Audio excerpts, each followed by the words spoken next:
Hello everyone, कैसे हैं आप सब लोग। आई होप आप लोग अपने घरों पे सेफ होंगे। तो जैसे कि हम लोगों ने एक नई सीरीज शुरू करी थी जिसमें हम लोग हमारे जनवरी से लेके जुलाई तक के जितने भी करंट अफेयर्स आपके एग्जाम पॉइंट ऑफ व्यू से इंपॉर्टेंट हैं उन्हें डिस्कस कर रहे हैं। तो आज हम लोग करेंगे साइंस एंड टेक्नोलॉजी के ऊपर। इससे पहले हम लोगों ने एनवायरमेंट इकोलॉजी के ऊपर क्वेश्चंस को डिस्कस किया था। हम लोगों ने यहाँ पे एनवायरमेंट इकोलॉजी के बाद जितनी भी ऐप्स और पोर्टल्स आए थे उनको डिस्कस किया था। जम्मू कश्मीर के 6 महीने के करंट अफेयर्स को किया था। साइंस एंड टेक आपके सिलेबस में भी है। तो यहाँ पे बहुत सारे बच्चे ये पूछते हैं कि साइंस एंड टेक्नोलॉजी में हमें पढ़ना क्या है। तो देखो, मैंने एक लेक्चर आपको इससे पहले दिया था जिसमें 2021 के जितने भी करंट अफेयर्स थे साइंस एंड टेक्नोलॉजी को लेके वो डिस्कस करे थे। और अभी रिसेंटली जो जम्मू कश्मीर में एग्जाम हुआ था प्रवास स्कीम का, उसमें जो क्वेश्चन आए थे वो हमारे उस लेक्चर में कवर था। तो आपको बता दूं, साइंस एंड टेक्नोलॉजी में आपको 110% जो क्वेश्चन आएगा वो करंट अफेयर से ही पूछा जाएगा। तो इसको हम लोग दो हिस्सों में आज कवर करेंगे। आज जितना भी हमारा स्पेस एंड टेक्नोलॉजी के रिलेटेड कंटेंट होगा वो हम लोग यहाँ पे डिस्कस करेंगे। जो लोग ये चैनल पहली बार देखें, आप इस चैनल को सब्सक्राइब कर लीजिए ताकि आप लोगों को हर एक अपडेट मिलता रहे। साथ ही साथ जो लोग हमारे साथ पंचायत सेक्रेटरी की क्लासेस ले रहे हैं या लेना चाहते हैं, आपको बता दूं ट्रिपल एस ऐप पे आप लोगों को एक कंप्लीट कोर्स मिल जाएगा जिसका लिंक डिस्क्रिप्शन बॉक्स में है। इस पूरे कोर्स की फीस है सिर्फ 500 रुपये, जिसमें कि आप लोगों को हर एक चीज़ जो है वो मिल जाएगी। Video lectures, mock test, notes, PDF, हर एक चीज़। तो आप लोगों को कहीं और से भी कुछ भी पढ़ने की ज़रूरत नहीं है। तो ये तो थी पहली चीज़ें। साथ ही साथ आपको बता दें 10 अगस्त को आप लोगों के लिए हम लोग एक और नई चीज़ लेके आ रहे हैं, जिसके लिए जो हम लोगों ने जब चैनल शुरू किया था यानी कि आज से 3-3.5 साल पहले तब से प्लान कर रहे हैं। तो फाइनली वो चीज़ अब पॉसिबल होने को आई है। मैं अलग से आपको बताऊंगा क्या चीज़ें हैं वो। तो जो हमारा एक मोटिव है या फिर जो आप लोग कह सकते हैं राइट टू एजुकेशन, ताकि हर कोई पढ़ सके, उसके लिए एक बहुत बड़ा स्टेप ये JNK में होने वाला है। तो चलो थोड़ा सा वेट करते हैं, वो मैं आपको डिटेल में बताऊंगा। तो चलिए शुरू करते हैं आज की क्लास को बिना ज़्यादा टाइम वेस्ट किए। सबसे पहली बात करेंगे हम लोग कुछ करंट इवेंट्स ऐसे हैं जो कि बहुत ज़्यादा इंपॉर्टेंट होंगे, वो मैं आपको अलग से मेंशन कर दूंगा, उसको हाईलाइट कर लीजिएगा। सबसे पहली चीज़ अगर हम यहाँ पे बात करते हैं, अभी हाल ही में एक एरोस्पेस थी जिसने ग्रीन सैटेलाइट प्रोपल्शन जो है वो बनाया था। देखो, ग्रीन अगर हम बात करें ग्रीन एनर्जी के ऊपर, मैंने आपको ये बहुत बार पहले भी बोला है, ग्रीन एनर्जी के ऊपर इंडिया इस समय बहुत काम कर रहा है। फिर उसमें आपका ग्रीन हाइड्रोजन भी आ जाता है, जिसमें आप लोगों ने देखा होगा कि बहुत सारे प्लांट सेटअप हो रहे हैं, बहुत सारी चीज़ें जो हैं वो हो रही हैं। तो कौन सा है जिसने अभी हाल ही में ग्रीन सैटेलाइट प्रोपल्शन जो है वो टेस्ट किया है? तो इसका नाम है बेलेट्रिक्स एरोस्पेस। अब ये इंपॉर्टेंट क्यों बन जाता है? क्योंकि ये हमारे इंडिया की ही बेंगलुरु बेस्ड कंपनी है जिसने ये अभी हाल ही में लॉन्च किया है। और ये काफ़ी एक फ्यूल एफिशिएंट माना जा रहा है कि जो होगा। अब यहाँ पे क्या है, देखो, जो पहले हम लोग यूज़ करते हैं उसके कंपैरिजन में जो ये नया प्रपल्शन सिस्टम लाया गया है सैटेलाइट्स के लिए, ये अप्रोक्सीमेट जो है आप मान के चल सकते हैं offers a potential of 20% jump in fuel efficiency for space satellites. ये बहुत एक बड़ा नंबर है। तो इसीलिए सबसे ज़्यादा इंपॉर्टेंट आपका ये पहला क्वेश्चन ही बन जाता है, जिसको भी मैं अलग से मार्क करूंगा, उसको नोट डाउन कर लेना, वो आपको पेपर में पूछा जा सकता है। तो कौन है जो कि हाल ही में ग्रीन सैटेलाइट प्रोपल्शन लेके आया है, जिसने टेस्ट किया है? तो वो है बेलेट्रिक्स एरोस्पेस, बेंगलोर बेस्ड कंपनी है। तो ये बहुत ही ज़्यादा इंपॉर्टेंट होगा, पहला पॉइंट। ठीक है, नेक्स्ट पे आते हैं हम लोग। अभी हाल ही में स्पेसएक्स ने लॉन्च करा है 4 एस्ट्रोनॉट्स को नासा के लिए। अब देखो, स्पेसएक्स का जो फैल्कन 9 रॉकेट है, इन्होंने 4 एस्ट्रोनॉट को लेके गए हैं एक 6 मंथ एक्सपीडिशन के लिए। कहाँ से लेके गए हैं? To the International Space Station from Kennedy Space Center. देखो, ये सारी चीज़ें आपको याद रखने की ज़रूरत नहीं है, कैनेडी स्पेस सेंटर कहाँ पे क्या नहीं है, बस आपको ये पता होना चाहिए। पेपर में आजकल क्या क्वेश्चन पूछे जाते हैं, पेपर में ये पूछा जाएगा कि अभी हाल ही में बताओ जो 4 एस्ट्रोनॉट्स को लेके जाया गया है, 4 एस्ट्रोनॉट्स कौन से हैं, इनके नाम भी याद रखना इंपॉर्टेंट नहीं है। एक नाम आपको याद रखना है जिसमें ब्लैक वुमेन है, उनका नाम है जेसिका वेटकिंस। इन 4 में 2 मेल है 2 फीमेल है, इनको भेजा गया है। साथ ही साथ यहाँ पे पूछा जाता है कि बताओ अभी हाल ही में कौन सी ऐसी कंपनी है या कौन सी ऐसी ऑर्गेनाइजेशन है जिसने ये प्रोजेक्ट जो है वो लॉन्च किया है। तो यहाँ पे ये चीज़ पता होनी चाहिए कि स्पेसएक्स के द्वारा लॉन्च किया गया है। 4 एस्ट्रोनॉट्स को नासा के प्रोजेक्ट के लिए यहाँ पे भेजा गया था। तो आपको बस इतना याद रखना है, इतना ज़्यादा इंपॉर्टेंट ये नहीं है। जो ज़्यादा इंपॉर्टेंट होंगे उसको मैं अलग से मार्क कर दूंगा, बट ये न्यूज़ में थे तो आप यहाँ पे हम लोग सारे ही डिस्कस करेंगे। स्पेसएक्स ने अभी हाल ही में लॉन्च करा है NROL 85, एक स्पाई सैटेलाइट। अब पेपर में क्वेश्चन क्या बनता है मैं आपको बताता हूँ। पेपर में आएगा या तो डायरेक्ट कि NROL-85 स्पाई सैटेलाइट किसके द्वारा लॉन्च किया गया। ऑप्शन में आपको दे दिए जाएंगे नासा, इसरो, ठीक है, आपको इस तरीके से ऑप्शन दे दिए जाएंगे, स्पेस एक्स दे दिया जाएगा, इस तरीके से दे दिए जाएंगे। तो याद रखना स्पेस एक्स बहुत ज़्यादा काम कर रहा है। स्पेस एक्स किसकी कंपनी है? ये एलन मस्क की कंपनी है, जो कि इसमें दुनिया के सबसे अमीर आदमी भी हैं, ठीक है। स्पेस एक्स ने लॉन्च किया है NROL। अब NROL क्या है? ये है नेशनल रिकनसाइनेंस ऑफिस, सक्सेसफुली लॉन्च करा है इन्होंने ये मिशन अपना। इसके तहत होगा क्या, तो आपको बता दूं NROL-85 जो है ये NRO का सेकंड लॉन्च है इस साल का। पहले टाइम NRO ने जो किया था, रीयूज किया था एक रॉकेट बूस्टर को, जिसको लॉन्च किया गया था स्पेस में। Rocket booster core was first launch with VSFB only 2 months ago। देखो इतना डिटेल में आपको नहीं जाना, मैं आपको बस बता देता हूँ जो चीज़ें पेपर पॉइंट ऑफ व्यू से इंपॉर्टेंट है वही याद रखेंगे। पेपर में पहला क्वेश्चन बन सकता है NROL-85 जो एक स्पाई सैटेलाइट है, ये किसने लॉन्च किया है? तो ये स्पेस एक्स ने लॉन्च किया है। इसके अलावा ये चीज़ें आप लोग रीड कर लेना, PDF में आपको दे दूंगा। PDF के लिए आपको बता दूं, आप SSS ऐप को डाउनलोड कर सकते हैं। वहाँ पे आपको ये ऐप जो जितनी भी ये लेक्चर्स आ रही है स्पेशल सीरीज की, ये आपको एक फोल्डर्स में मिल जाएगी। आप इस ऐप को डाउनलोड कर सकते हैं प्ले स्टोर पे। नेक्स्ट पे आते हैं, देखो चाइना ने लॉन्च किया है गेफॉन 303 सैटेलाइट। अब देखो यहाँ पे क्या चीज़ें हैं साइंस एंड टेक्नोलॉजी में, मैंने लास्ट लेक्चर में भी आपको एक चीज़ समझाई थी, यहाँ पे भी मैं सेम चीज़ बोलूँगा। साइंस एंड टेक में, स्पेस एंड टेक्नोलॉजी अगर हम बात करें, सबसे ज़्यादा अगर न्यूज़ में कोई चीज़ आती है ना, वो चाइना के द्वारा देखने को मिलती है। तो मैंने यहाँ पे याद रखने के लिए एक सिंपल सी चीज़ बताई थी, आप लोग जिन चीज़ों को चाइना लॉन्च नहीं करता ना उनको ध्यान रखना, क्योंकि आजकल एग्जामिनर भी वो चीज़ें ज़्यादा पूछता है जिसका आंसर चाइना नहीं है। और मान लीजिए आपको इस तरीके की अगर चीज़ें दिख रही है, अगर आपको गैस करना ही है तो आप उस पर चाइना को गैस कर सकते हो। तो ठीक है, अभी हाल ही में चाइना ने गेफॉन 303 जो है लॉन्च किया है। इसको अभी हाल ही में थोड़ी टाइम पहले के लिए इन्होंने लॉन्च किया था, अप्रैल महीने में इसको लॉन्च किया गया था। पेपर में आपको क्वेश्चन यही पूछे जाएंगे कि बताओ ये सैटेलाइट किस कंट्री की है।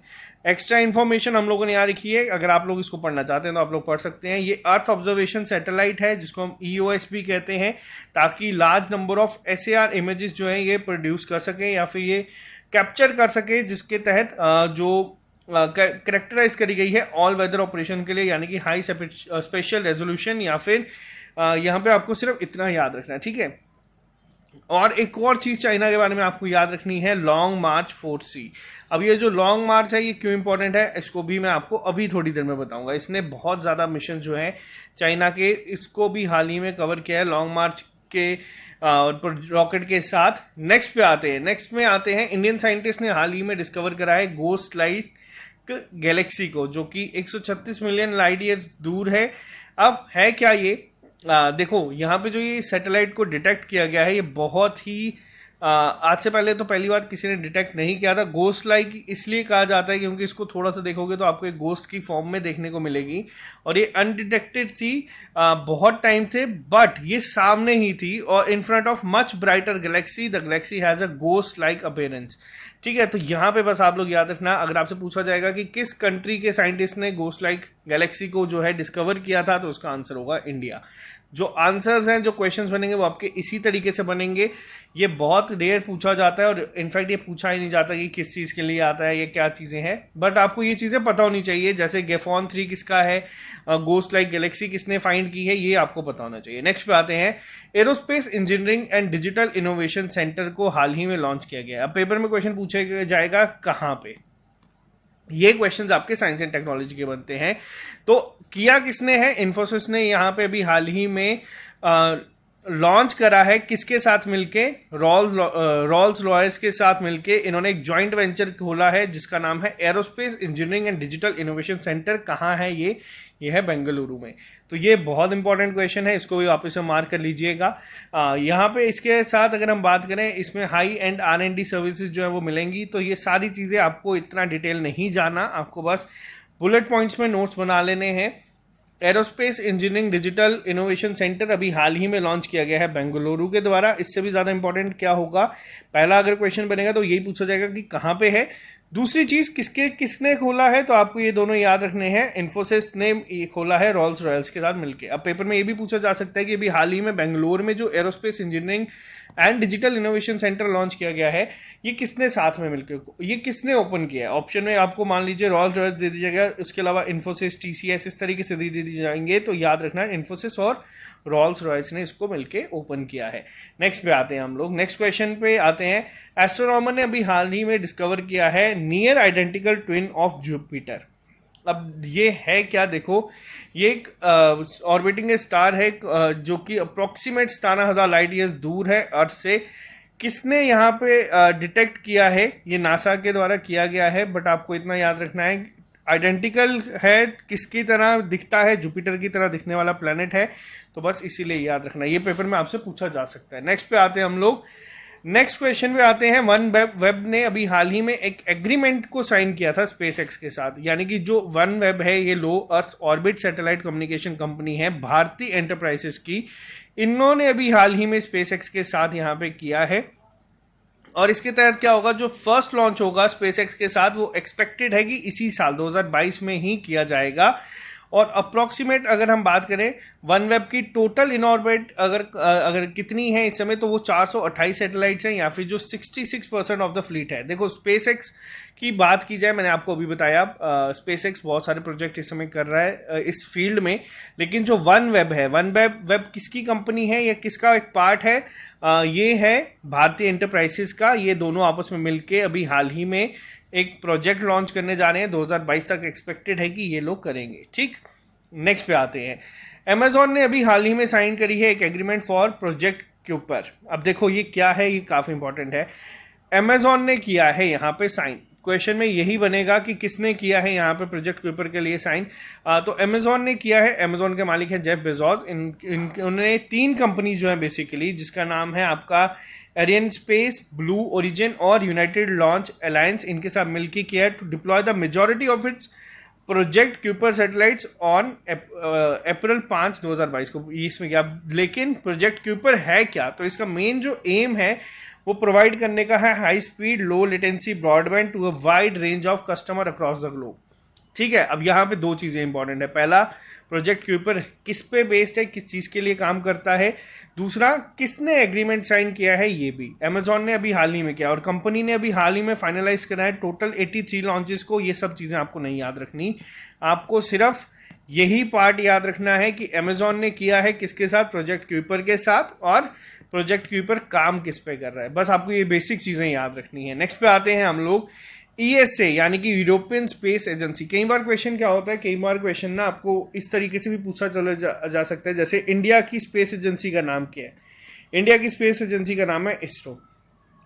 ठीक है, आपसे पूछा जा सकता है यूएसए की क्या है, यूएसए की है नासा। वैसे यूरोपियन स्पेस एजेंसी पूछा जा सकता है कि ईएसए की क्या है, या फिर आपसे पूछा जा सकता है रशिया की क्या है। रशिया की इनफैक्ट 2 बार पेपर में मैंने भी देखी हुई है, पूछा गया था ये। इनका नाम है रोसकॉसमॉस, बहुत इंपॉर्टेंट है ये नाम। अब ये क्वेश्चन सबसे ज्यादा इंपॉर्टेंट क्यों है, ईएसए यानी कि यूरोपियन स्पेस एजेंसी ने सस्पेंड कर दिया है एक्सोमार्स मिशन विद रशिया। अब ये आप लोगों को पता है रीजन क्या होगा, यूक्रेन के साथ जो वॉर चल रही है, एक जॉइंट मिशन इस जो है कर रहे थे मार्स को लेके। कौन कौन, यूरोपियन स्पेस एजेंसी और रशिया का रोसकॉसमॉस। अब देखो ये क्या है, ये काफ़ी इंपॉर्टेंट है क्योंकि न्यूज़ में बहुत देर तक ये चला था, बहुत सारे सैंक्शंस भी यहाँ पे रशिया पे लगाए गए थे। लेकिन पेपर में क्वेश्चन कैसे बन सकता है, पेपर में ये पूछा जा सकता है कि जो एक्सोमार्स का इवेंट, जो प्रोजेक्ट था या जो मिशन था, रशिया को साथ सस्पेंड कर दिया क्या है, किसके द्वारा। ऑप्शन में दे दिए जाएंगे इसरो, नासा, ईएसए। तो ये याद रखना, यूरोपियन स्पेस एजेंसी ने भी हाल ही में जो मिशन था, जॉइंट मिशन था मार्स को लेके, वो कर दिया है यहाँ पे सस्पेंड। अब एक और चीज पूछी जा सकती है पेपर में, ये पूछा जा सकता है कि ईएसए ने जो एक मिशन चल रहा था रशिया के साथ, ये किस प्लैनेट को लेके चल रहा था। ये भी याद रखना, मार्स को लेके चल रहा था, ये इंपॉर्टेंट है। अब जो एक्सो मार्स था, यहाँ पे कोशिश की जानी थी कि काफ़ी सारे रोबोटिक स्पेसक्राफ्ट को मार्स में भेजने की, और यूरोप ओन्स रोवर को यहाँ पे भेजने जाने की, ताकि जो रेड प्लैनेट है उसको एक्सप्लोर किया जा सके।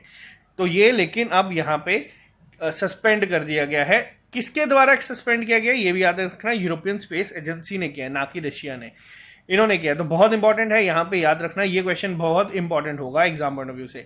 नेक्स्ट क्वेश्चन वापस से, ये क्वेश्चन भी आप लोग मार्क कर लीजिएगा, काफी इंपॉर्टेंट होगा। रीजन क्या है मैं आपको बताता हूँ। मैंने आपको बताया जैसे चाइना हो गया, चाइना हर साल हर महीने बहुत सारे स्पेस अपने जो मिशंस हैं, प्रोजेक्ट्स हैं, वो लॉन्च करते रहता है।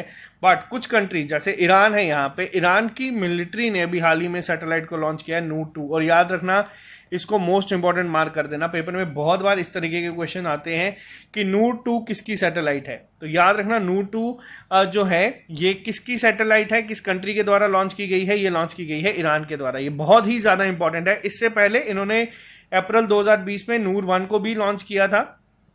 तो ये चीज़ें आपको याद रखनी है। ये सेकेंड मिलिट्री सैटेलाइट है ये ईरान की। तो नेक्स्ट पे आते हैं हम लोग, नेक्स्ट क्वेश्चन पे चलते हैं। चाइना ने अभी हाल ही में रॉकेट को सेंड किया है 22, चाइना के रॉकेट से 22 सैटेलाइट्स को स्पेस में भेजा गया है। अब आपको बताना है यहाँ पे एक होमवर्क के तौर पे, अभी तक एक रॉकेट के साथ सबसे ज्यादा सैटेलाइट्स भेजने का वर्ल्ड रिकॉर्ड किसके नाम पे, यानी कि किसने भेजी है, किस एजेंसी ने भेजी है, किस ऑर्गेनाइजेशन ने सबसे ज्यादा भेजी, और अगर हो सकता है तो बता देना कितनी। ये आपका होमवर्क है, ये मैंने डिस्कस किया है पुराने लेक्चर्स में।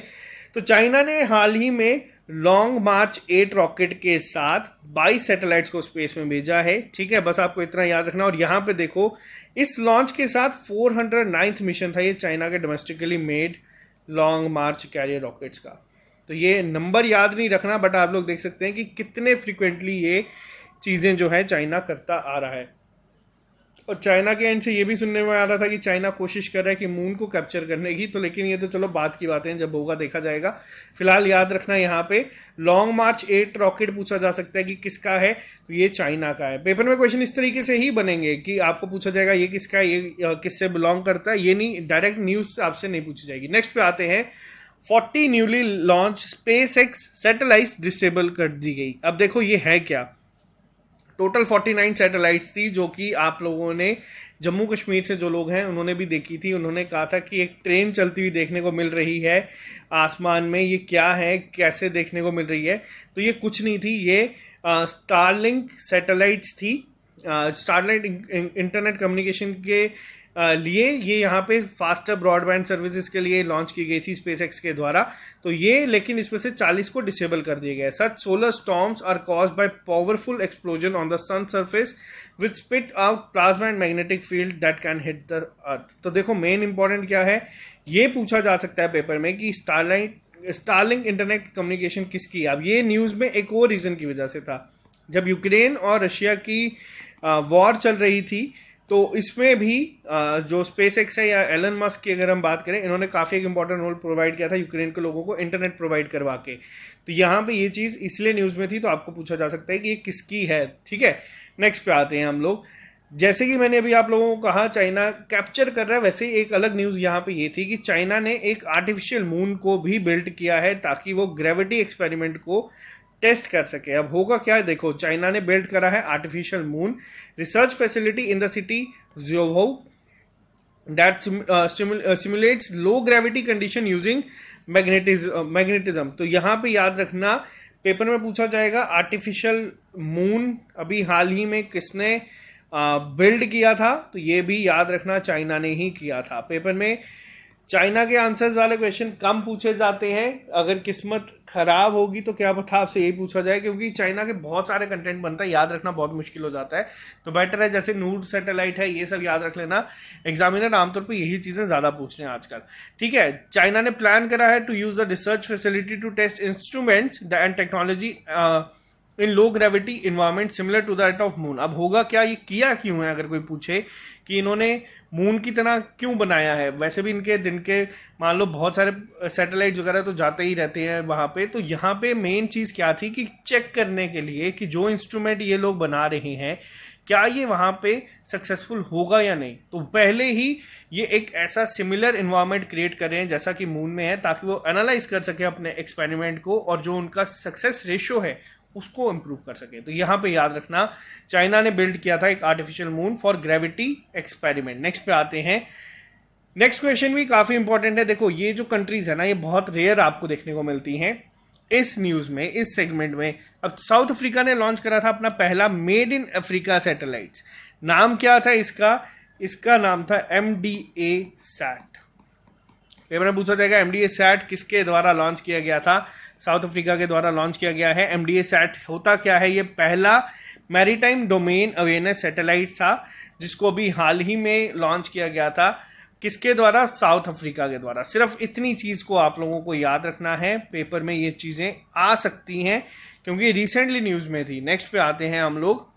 अभी हाल ही में China Chang'e 5 lunar probe is first to find water on moon service. अब देखो है क्या, पेपर में क्वेश्चन पूछा जाएगा कि किसने सबसे पहले मून सरफेस पे पानी को ढूंढा। ठीक है, ये बहुत इंपॉर्टेंट क्वेश्चन है। इस पे बहुत सारी डिस्कशंस पहले भी हुई थी कि क्या मून में पानी है या नहीं है। पहला कौन है जिसने ढूंढा है? देखो चाइना है, ये तो ऑब्वियस है, मैंने आपको बोला है कि गेस कर सकते हो इन सब चीज़ों में। लेकिन अगर एग्जामिनर मान लो आपसे पूछता है कि किस में आपको मिला, एग्जैक्ट नाम बताओ, तो ये चीज़ भी याद रखना। चैंग 5 लूनर लैंडर जो था, इसने डिटेक्ट करा है वाटर को मून सरफेस पे। तो ये पहला पॉइंट आप लोग याद रखिएगा। नेक्स्ट पे आते हैं हम लोग। नेक्स्ट क्वेश्चन बहुत इंपॉर्टेंट है, इसको भी नोट डाउन कर लेना। क्यों? क्योंकि इसमें चाइना का नाम नहीं है। अभी हाल ही में इजराइल और यूएसए ने, ठीक है, इजराइल और यूएसए ने मिलके क्या लॉन्च किया, कंप्लीट किया टेस्ट अपना एरो 3 का। अब ये है क्या? एरो 3 एक बैलिस्टिक मिसाइल है, ये आप लोगों को याद रखना है। और जो आप लोगों ने सुना ही होगा, ये किसका पार्ट होगा? ये पार्ट होगा इसराइल का जो मल्टी लेयर डिफेंस सिस्टम है, जिसको हम आयरन डोम भी कहते हैं। अब है क्या, मान लीजिए ये है ईरान, तो इन्होंने पूरे ईरान को आयरन डोम की फॉर्म में किया कि कोई भी मिसाइल अगर यहाँ पे भी पहुँचती है तो जो इस ईरान का ये आप लोग देख रहे हैं ना, ये उसको बाहर ही डिस्ट्रॉय कर देती है। ठीक, तो यहाँ पे एक और एडिशन किया गया है उस आयरन डोम में। क्या नाम है? एरो 3। किसने बनाया है? इजराइल ने। किसके साथ मिलके? यूएसए के साथ मिलके। बहुत इंपॉर्टेंट होगा ये आपके एग्जाम पॉइंट ऑफ व्यू में, इसको याद रखना। एरो 3 पे क्वेश्चन बन सकता है कि एरो 3 किसका है, तो ये इजराइल का है। नेक्स्ट पे आते हैं हम लोग। नेक्स्ट पे आते हैं अब कुछ नासा की चीज़ें जो नासा ने इसी 6-7 महीनों में की हैं, उसको हम लोग डिस्कस करते हैं। स्पेसएक्स ने स्प्लैश कर दिया है यहाँ पे नासा का क्रू 3 मिशन। इसको बस याद रखना। अब ये है क्या, यहाँ पे जो स्पेसएक्स ने रिटर्न कर दिया एस्ट्रोनॉट्स को off NASA crew 3 mission off the coast of Tampa in Gulf of Mexico on May 6, 2022। अभी हाल ही में इन्होंने यहाँ पे इसको कर दिया था। तो पहली चीज़ इसमें आपको किसके नाम है सबको याद नहीं रखना। नेक्स्ट क्वेश्चन, ये क्वेश्चन काफी इंपॉर्टेंट है। साइंटिस्ट ने भी हाल ही में ग्रो करे हैं प्लांट को लूनर सॉइल पे।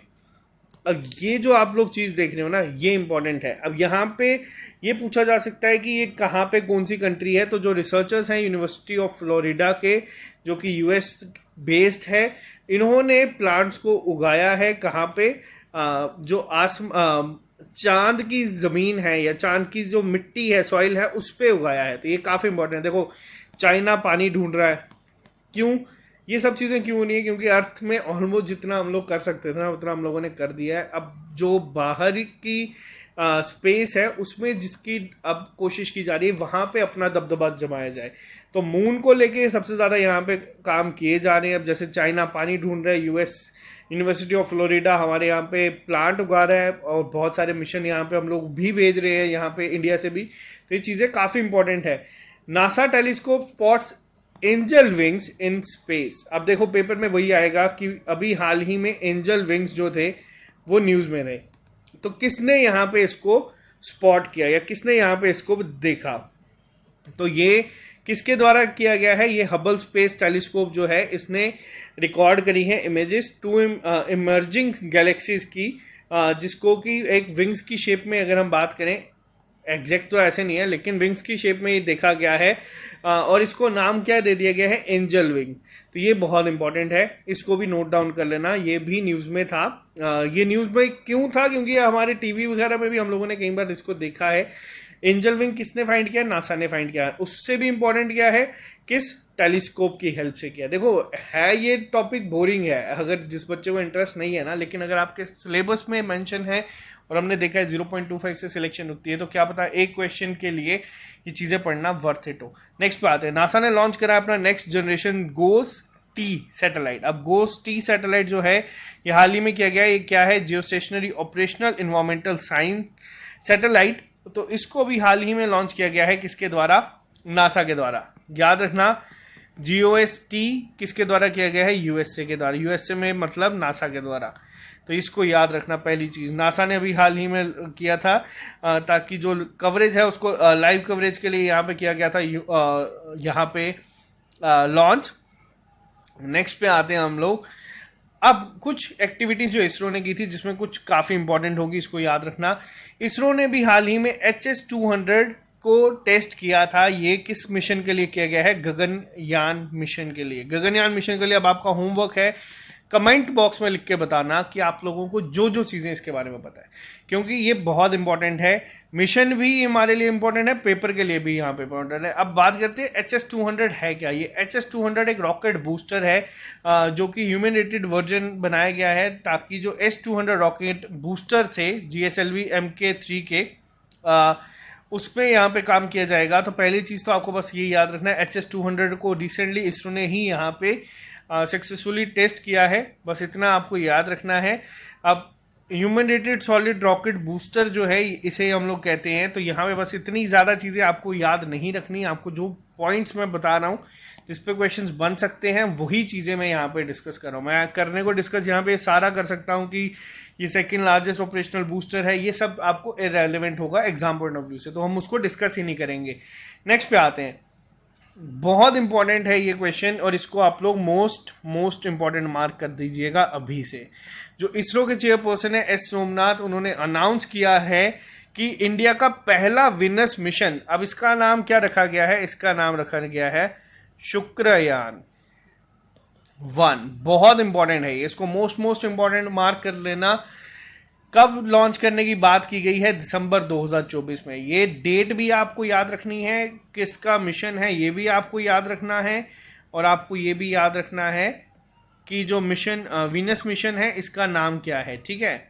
शुक्रयान 1 2024 दिसंबर में यहाँ पे किया जाएगा। एम क्या है, एम देखो सबका सेम है कि जो वीनस का एटमॉस्फेयर है उसको स्टडी करने का, कि वो टॉक्सिक है या क्या है, किस तरीके के क्लाउड्स हैं, सल्फ्यूरिक एसिड जो कवर करके रखता है पूरा इसको। तो यहाँ पे ये सब चीज़ों को स्टडी करने का है, और इसरो का एम है to launch this mission with orbital manoeuvres planned for the following year when Earth and Venus would be aligned so closely that the one spacecraft could be put in the designated orbit with minimum propellant। तो देखो ये एक target है, तो यहाँ पे याद रखना बहुत इंपॉर्टेंट है, इसको मोस्ट इंपॉर्टेंट कर देना कि वीनस मिशन कब हम लोग लॉन्च करेंगे। नेक्स्ट पे आते हैं हम लोग। देखो नेक्स्ट क्वेश्चन क्या है। अब UIDAI क्या है, ये है unique identification authority of India, जो हमारे आधार कार्ड वगैरह सब देखते हैं। इन्होंने इसरो के साथ एक टेक्निकल कोलैबोरेशन करी है यहाँ पे। अब टेक्निकल कोलैबोरेशन क्या होगी, तो इसके तहत ये भुवन आधार पोर्टल बनाएंगे for providing information and location about the Aadhaar centres across the India. अब देखो होता क्या है, इसका भी नाम याद रखना ज़रूरी नहीं है आज हम लोग इस टॉपिक में ये डिस्कस करें। एक और मैं लेक्चर इस पे लेके आऊँगा जिसमें ये सब न्यूज़ मैं डिस्कस करूँगा। ये अब यहाँ पे आ गया क्योंकि इसरो था यहाँ पे। तो इसरो के साथ UIDAI ने मिलके एक टेक्निकल कोलैबोरेशन करी है ताकि भुवन आधार पोर्टल जो है वो लॉन्च किए जाएं, ताकि जितने भी आधार सेंटर्स हैं अक्रॉस द इंडिया उनकी लोकेशंस को आसानी से पता चल जाए। और ये जो पोर्टल होगा यहाँ पे जितनी भी चीज़ें हैं, ताकि जो आधार सेंटर्स हैं कितने बजे शुरू होते हैं, अभी ओपन है नहीं है, ये सब यहाँ पे आपको देखने को मिलेगा। तो बस इसको याद रखना कि किस किस ने एग्रीमेंट साइन किया है। नेक्स्ट पे आते हैं हम लोग। इसरो ने अभी हाल ही में सक्सेसफुली टेस्ट किया है solid fuse based booster stage of SSLV। अब यहाँ पे आपको सिर्फ इतना ही याद रखना है, इससे ज़्यादा नहीं, कि किसने किया है, इसरो ने किया है। और SSLV का जब आप लोग नाम देखते हैं तब तो आप लोगों को खुद ही आइडिया हो जाएगा कि ये इंडिया का ही है। नेक्स्ट पे आते हैं। इसरो ने डिकमीशन कर दिया है इनसैट 4B सैटेलाइट को, ये भी काफ़ी इंपॉर्टेंट है। अब इनसैट 4B क्या थी, ये इंडिया की कम्युनिकेशन सैटेलाइट थी that forms part of the Indian national satellite system. तो इसको यहाँ पे इसरो के द्वारा डीकमीशन कर दिया गया। अब देखो अभी हाल ही में INS सिंधु ध्वज को भी क्या कर दिया गया, डीकमीशन कर दिया गया। ये डीकमीशन के जो क्वेश्चन है ये भी कई बार पेपर में पूछे जाते हैं, और ये बहुत टाइम से चलती आ रही थी। इनसैट 4B सैटेलाइट मार्च 12 2007 में इसको लॉन्च किया गया था पहली बार कम्युनिकेशन सर्विसेज के लिए। तो अब इसको यहाँ पे डीकमीशन कर दिया गया है। नेक्स्ट पे आते हैं हम लोग। इसरो ने लॉन्च करी है एक सैटेलाइट जिसका नाम है EOS-04। पेपर में डायरेक्ट पूछा जाता है कि भाई EOS है क्या, तो ये याद रखना, ये होती है अर्थ ऑब्जर्वेशन सैटेलाइट, ठीक है। और 4 से आप लोग समझ सकते हैं। यहाँ पे अभी हाल ही में इसरो ने सक्सेसफुली लॉन्च करी है EOS-4 यानी कि अर्थ ऑब्जर्वेशन सैटेलाइट, और साथ ही साथ 2 स्मॉल सैटेलाइट जिसका नाम है इंस्पायर सैट-1 और INS-2TD bye PSLV C-52 rocket. देखो, ज़्यादातर आपको बस यही पूछा जाता है EOS में कि इसकी फुल फॉर्म क्या है, या फिर अगर आपको ये नहीं पूछा जाएगा कि इसका मिशन की लाइफ टाइम कितनी है, वेट कितना है, रडार इमेजिंग सैटेलाइट है, ये क्या है, ये नहीं आपको पूछा जाएगा। आपको बस ये याद रखना है। आपको ये पूछा जा सकता है कि इसरो ने भी हाल ही में लॉन्च करा है, वो क्या है, EOS-1, EOS-2, EOS-3, EOS-4, इस तरीके से भी क्वेश्चन बन सकते हैं। तो यहाँ पे याद रखना है इन चीज़ों को, इसरो वाले सारी चीज़ों को आपको पता होना चाहिए। नेक्स्ट पे आते हैं इंस्पायर सैट-1 क्या है। ये एक स्टूडेंट सैटेलाइट है जो कि डेवलप की गई है Indian institute of space and science technology के द्वारा। पहली चीज़। दूसरी चीज़ यहाँ पे आपको बस ये याद रखना है, INST क्या है, ये पहली इंडियन भूटान जॉइंट सैटेलाइट है, इसीलिए ये चीज़ें काफ़ी इंपॉर्टेंट है। अब पेपर में डायरेक्ट पूछा जाएगा कि इंडिया और भूटान की पहली जॉइंट सैटेलाइट का नाम क्या था, ठीक है। तो इसका नाम आपको याद रखना है। इसके साथ साथ आपको ये भी याद रखना है कि ये स्टूडेंट सैटेलाइट थी इंस्पायर सैट-1, ठीक। नेक्स्ट पे आते हैं हम लोग। अभी हाल ही में सक्सेसफुली कंडक्ट करी गए हैं qualification test of cryogenic engine for Gaganyaan. देखो, गगनयान हमारा एक बहुत ही बड़ा मिशन जो है वो चल रहा है। शुक्रयान का तो बाद में आएगा। गगनयान को कोशिश ये की जाएगी कि 2022 में ही लॉन्च किया जाए, इसीलिए बहुत ज़्यादा, और ये पहला इंडिया का ह्यूमन स्पेस मिशन है। तो इसीलिए आपको डायरेक्ट पूछा जा सकता है कि इंडिया का जो पहला ह्यूमन स्पेस मिशन का नाम क्या है। पहली चीज़ तो ये याद रखना, इसका नाम है गगनयान। तभी आप लोग देख रहे हैं कि क्या क्या चीज़ें बना दी हैं, क्या चीज़ें चल रही हैं, कौन से टेस्ट हो रहे हैं। इन टेस्ट पे क्वेश्चंस कम पूछे जाएंगे। मोस्ट इंपॉर्टेंट टॉपिक आपका यही है। तभी मैंने आपको कहा जितनी नॉलेज है बता देना। एक्सपेक्टेड कब तक है इसका लॉन्च, इसका एक्सपेक्टेड है इसी साल, और 2024 में वीनस मिशन का है जो कि अभी हाल ही में यहाँ पे बोला गया है। तो ये दोनों आपको याद रखने हैं। बहुत ज़्यादा चांसेस हैं कि आपको डायरेक्ट यही क्वेश्चन पेपर में पूछा जाए। तो ये थे हमारे साइंस एंड टेक्नोलॉजी का पार्ट 1। अभी मैंने सिर्फ स्पेस एंड टेक्नोलॉजी को ही यहाँ पे डिस्कस किया है। नेक्स्ट मैं अभी लेके आऊँगा जो हमारे ग्राउंड लेवल पे यानी कि ज़मीन पे इंडिया में जो भी हमारे यहाँ पे डेवलपमेंट्स हुई हैं साइंस एंड टेक्नोलॉजी को लेके, उस पे सब चीज़ें हम लोग यहाँ पे डिस्कस करेंगे। आई होप आपको ये चीज़ें पसंद आती हैं। बहुत टाइम लगता है ये सब चीज़ें ढूंढ के बनाने के लिए, लेकिन अगर आप लोग आपको ये वीडियो पसंद आती है तो एटलीस्ट आप लोग इसको लाइक करें, अपने फ्रेंड्स के साथ इसको शेयर करें ताकि उन्हें भी ये चीज़ें मिल सकें। और साथ ही साथ अगर आप इस चैनल पर नए हैं, इस चैनल को सब्सक्राइब कर सकते हैं।